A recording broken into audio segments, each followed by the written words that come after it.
आज हम देखेंगे हम किस तरह से लोकल बिज़नेस को टारगेट कर सकते हैं, किस तरह से लोकल बिज़नेस के लिए एड्स रन कर सकते हैं, किस तरह से जो है अपने जो लोकल बिज़नेस जो हैं, अपने इर्द-गिर्द जो आपके बिज़नेसेस हैं, उनकी आप किस तरह से मार्केटिंग कर सकते हैं। लोकल बिज़नेस का मैं बताते चलूँ, लोकल बिज़नेस जो है वो होते हैं जो कि आपके स्मॉल रेडियस के अंदर जो है वो मार्केटिंग करना चाह रहे होते हैं, या उनका लोकल एरिया जो होता है जहाँ पे उनकी शॉप होती है या जहाँ पे उनका ऑफिस होता है, उसके सराउंडिंग 5 किलोमीटर 3 किलोमीटर के अंडर जो है वो एड्स रन करना चाहते हैं, या वहाँ से जो है उनकी ऑडियंस उनके पास विजिट करती है। क्योंकि इन जो लोकल बिज़नेस होता है ना, इनकी कंपटीशन भी ज़्यादा होता है, क्योंकि हर 1 किलोमीटर के अंदर काफ़ी सारे जो है वो डॉक्टर्स भी होते हैं, ठीक है? और रेस्टोरेंट भी बहुत सारे होते हैं। तो ऐसे जो बिज़नेस होते हैं जो कि लोकल मार्केट को टारगेट कर रहे होते हैं, लोकल एरिया में होते हैं, उनको हम लोकल बिज़नेसेस कहते हैं। अगर मैं इसके आपको एग्ज़ाम्पल दूँ, तो हमारे पास काफ़ी सारे लोकल बिज़नेस आ जाते हैं। जैसे कि डॉक्टर्स डॉक्टर्स क्लिनिक, ठीक है? इस तरह के जो ऑफ़िसेज़ होते हैं या जो मेडिकल डॉक्टर्स होते हैं, ये भी अपना जो बिज़नेस है ना, या इनकी जो मार्केटिंग होती है, वो भी लोकल एरिया में ही होती है। इनको भी लोकल मार्केटिंग के थ्रू ही इनको प्रमोट किया जाता है। बाकी है सेकंड है होटल। होटल को भी आप लोकल बिज़नेस ही कह सकते हैं। और इसके अलावा रेस्टोरेंट है, ये तो आप सबको पता होगा। रेस्टोरेंट जो है वो काफ़ी सारे जो रेस्टोरेंट एक रोड पे काफ़ी सारे रेस्टोरेंट होते हैं, या एक कॉलोनी में काफ़ी सारे रेस्टोरेंट होते हैं। तो ये भी लोकल मार्केट को ही टारगेट कर रहे होते हैं। इनके भी आप लोकल बिज़नेस ही मानेंगे। उसके बाद रिटेलर है, रिटेलर को सबको ही पता है कि रिटेलर जो है एक लोकल बिज़नेस है। गारमेंट शॉप हो सकती है किसी मार्केट में, तो ये भी एक लोकल बिज़नेस है। टी शॉप है, तो ये भी एक लोकल बिज़नेस है। ऐसे बिज़नेस जो कि लोकल एरिया में अ, उनकी बिज़नेस है, या लोकल मार्केट को वो टारगेट कर रहे हैं, तो उनको हम लोकल बिज़नेसेस कहते हैं। अब इनकी हम किस तरह से फेसबुक एड्स रन कर सकते हैं, क्योंकि हमें पता है सबसे पहले हमें इनका एरिया डिसाइड करना होता है कि एरिया इनका क्या है, कितने एरिया तक जो है ये टारगेट करना चाहते हैं।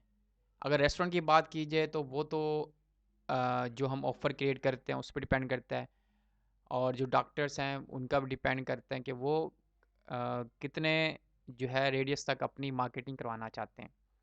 5 किलोमीटर या 6 के 7 किलोमीटर किस रेडियस के अंदर जो है वो मार्केटिंग करवाना चाहते हैं।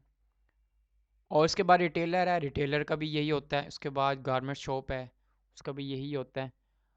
तो इनको हम लोकल बिज़नेस कहते हैं। अब मैं आपको एग्जांपल देता हूँ प्रैक्टिकल रेस्टोरेंट बिज़नेस की। अगर रेस्टोरेंट बिज़नेस है, एक एक यूँ कि एक ढाबा है, ठीक है? तो ढाबा की आप किस तरह से मार्केटिंग कर सकते हैं? तो मैं आपको लेके चलता हूँ अपने एड्स मैनेजर में। तो यहाँ पे आप देख रहे होंगे कि मैंने एक पूरा एड स्ट्रक्चर बनाया हुआ है रेस्टोरेंट के लिए। एक रेस्टोरेंट है जो कि डिनर, लंच और नाश्ता, ठीक है, जिसको हम ब्रेकफास्ट कहते हैं।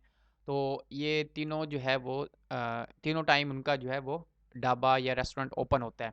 तो अब नाश्ता टाइम जो है उन्होंने नाश्ता को प्रमोट करना है, और दोपहर के टाइम उन्होंने खाने को प्रमोट करना है, और रात के टाइम उन्होंने डिनर को प्रमोट करना है।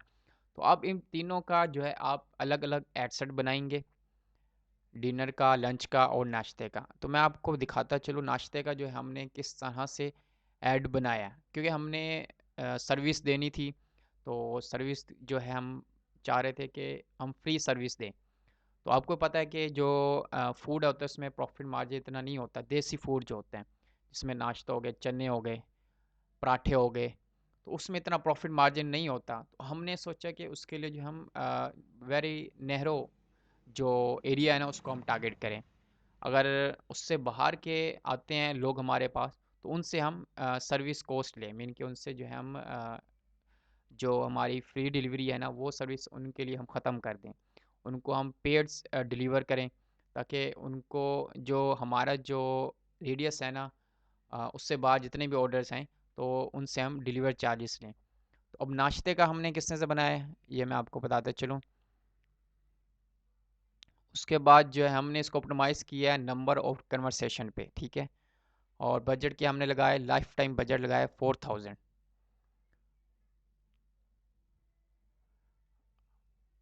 और लोकेशन आपने जो उनकी लोकेशन होगी, ठीक है, वो आपने सेलेक्ट करनी है।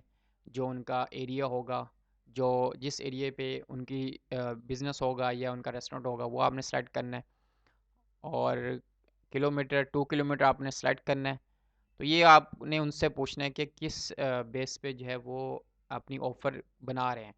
सर्विस चार्जेस हैं या नहीं है, या फ्री ऑफ कॉस्ट है सबके लिए, या सबके लिए अगर उन्होंने रखा हुआ तो फिर तो आप रेडियस को इंक्रीज़ कर सकते हैं, क्योंकि सबसे अगर उन्होंने डिलीवरी चार्जेस लेनी है फिर तो आप रेडियस को ज़्यादा बढ़ा सकते हैं। अदरवाइज़ वो आपको बताएंगे कि हम इतने एरिया तक जो है हम आपको हम अपने कस्टमर को फ्री डिलीवरी करेंगे, उसके बाद जो है हम उनसे पे करेंगे। तो तब जो है आपने यहाँ पे उतना ही रेडियस सेट करना है।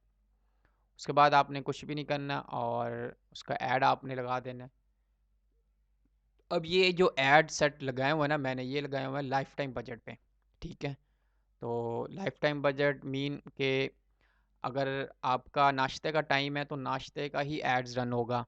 अगर आपका जो है लंच का टाइम है तो लंच का ही ऐड रन होगा। अगर डिनर का टाइम है तो डिनर का ही ऐड रन होगा। डिनर का टाइम लंच का ऐड शो नहीं होगा। अगर लंच का टाइम है तो नाश्ते का ऑफ हो जाएगा। तो ये सारा जो है आप ऐड स्केड्यूल कर सकते हैं, और स्केड्यूल करने के बाद जो है आप इनका टाइम डिसाइड कर सकते हैं कि किस टाइम जो है कौन सा ऐड शो हो।